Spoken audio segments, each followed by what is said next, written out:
కే తెలుగు సీరియల్స్కి స్వాగతం అండి. ఇవాళ జనవరి 12వ తారీఖు 2026న కార్తీక దీపం సీరియల్ యొక్క రివ్యూ చూద్దాం. జీవితంలో నిజం చెప్పడం చాలా కష్టం, వాటిని మోయటం ఇంకా కష్టం. అలాంటివి మూసి మూసి ఈ గుండె రాటు తేలిపోయిందని బాధపడతాడు కార్తీక్. సుమిత్ర అత్త నా తల్లి, ఆమె దగ్గరే పెరిగాను. అత్తకి కొడుకు లేడన్న లోటు మేనల్లుడి ద్వారా తీర్చుకుంది. ఇప్పుడు అత్తను ఈ పరిస్థితిలో చూస్తుంటే లోపల ఎలా ఉంటుందో ఆలోచించు అని కార్తీక్ అంటాడు. అత్తకి ఏం కాదని మనం నమ్మితేనే తర్వాత అత్తని నమ్మించగలమని చెబుతాడు. వదనికి ఏం కాదు, నుండి నూరేళ్ళు మీ ఇద్దరు బాగుంటారు. కూతురు పెళ్లి చూడటమే కాదు, మనవళ్ళు వారి ఎదుగుదలను కూడా చూస్తారని దశరథను కాంచన ఓదారుస్తుంది. దాసుని ఇంటికి పిలిపిస్తుంది పారిజాతం. సుమిత్ర ఆరోగ్యం బాగలేదన్న సంగతి చెబుతుంది. నువ్వే ఇప్పుడు నన్ను నీ కూతుర్ని కాపాడాలని అడుగుతుంది పారిజాతం. జ్యోత్స్న నిక్షేపంలా ఉంది. తల్లికి ఆరోగ్య సమస్య అన్న బాధ ముఖంలో కనిపించడం లేదని అంటాడు దాస్. మెడికల్ టెస్టులు చేస్తే ఎక్కడ నిజం బయటపడిపోతుందని జ్యోత్స్న కంగారు పడుతోంది. మనం కోరుకున్నది ఆ భగవంతుడే చేస్తుంటే నాకు కంగారు లేదని అంటాడు దాస్. నీలాంటి తండ్రిని నేను ఎప్పుడూ చూడలేదు. కూతురు కష్టాల్లో పడుతుంటే ఏ తండ్రైనా అల్లాడిపోతాడు. కానీ నువ్వు మాత్రం పోతే పోతుందిలే నాకెందుకని వదిలేస్తున్నావని జ్యోత్స్న దాసుపై సీరియస్ అవుతుంది. కూతురు కష్టపడుతుంటే తండ్రిగా నేను ఆదుకుంటాను. రోడ్డు మీద పడితే నా ఇంట్లో చోటిస్తాను.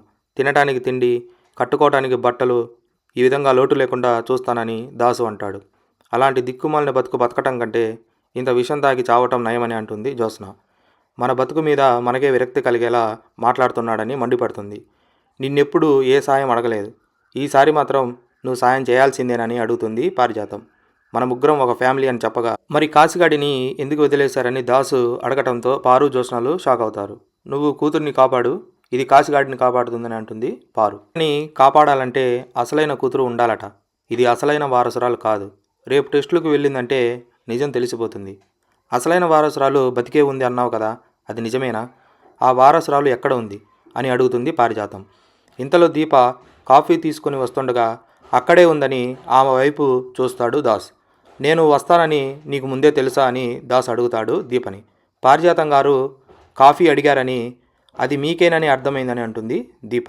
నువ్వు అన్నీ అర్థం చేసుకుంటావమ్మా, కానీ కొందరు మాత్రం ఏం అర్థం చేసుకోలేరని సెటర్లు వేస్తాడు దాస్. ఆ కొన్ని కూడా అర్థమయ్యే రోజులు దగ్గరలోనే ఉన్నాయని చెబుతాడు. వదనకి ఏం కాదు, ఇంటి కూతురు ఉంది కదా, తల్లిని కాపాడుకుంటుందని దాస్ అనటంతో జ్యోత్స్నకి ముచ్చెమటలు పడతాయి. అమ్మని నన్నే కాపాడమని బాబాయ్ చెప్తున్నాడని దీప అనుకుంటుంది.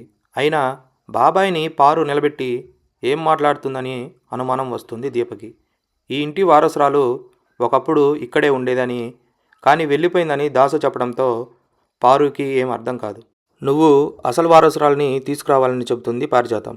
ఆ మాటలతో జ్యోత్స్న షాక్ అవుతుంది. దాంతో తీసుకురమ్మంటావా అని జ్యోత్స్నని దాస్ అడుగుతాడు. దాస్ వచ్చినట్లు కార్తిక్కి దీప చెబుతుంది. ఏదో జరుగుతుంది, ఏదో ప్లాన్ మొదలుపెట్టారని అంటుంది. జ్యోత్స్న అసలైన వారసురాలన్న విషయం తెలియకుండా ఆపడానికి ఏదో ప్లాన్ చేస్తున్నారని కార్తిక్ అంటాడు. జ్యోత్స్నకి నిజం తెలిసినా పారుకి చెప్పదు. దాస్ మామయ్యకి నిజం తెలిసినా కూతురికి మాటిచ్చాడు కాబట్టి తల్లికి నిజం చెప్పడు అంటాడు. మనవరాలి కోసం పారు సకల ప్రయత్నాలు చేస్తుందని చెప్తాడు కార్తిక్. ఆ జ్యోత్స్న తప్పించుకోవడానికి ఏం చేస్తుందోనని భయంగా ఉందని, దీనిని ఆపాలంటే మా అమ్మకి నిజం చెప్పాలని అంటుంది దీప. ఆ మాటలతో కార్తిక్ షాక్ అవుతాడు. ఎవరెన్ని ప్రయత్నాలు చేసినా నువ్వే ఈ ఇంటి వారసురాలివి కాదన్న నిజాన్ని దాచలేరు. జ్యోత్స్న ద్వారానే నిజం చెప్పించాలని అంటాడు కార్తిక్. జ్యోత్స్న నిజం ఒప్పుకోకుండా వేరే దారి లేదని చెబుతాడు. వేరే దారి కూడా వెతుకుతూ ఉండొచ్చని దీప అనడంతో కార్తిక్ ఆలోచనలో పడతాడు. అసలైన వారసురాలు రావాలని నువ్వు కోరుకుంటున్నావని పదే పదే జ్యోత్స్నని అడుగుతాడు దాస్.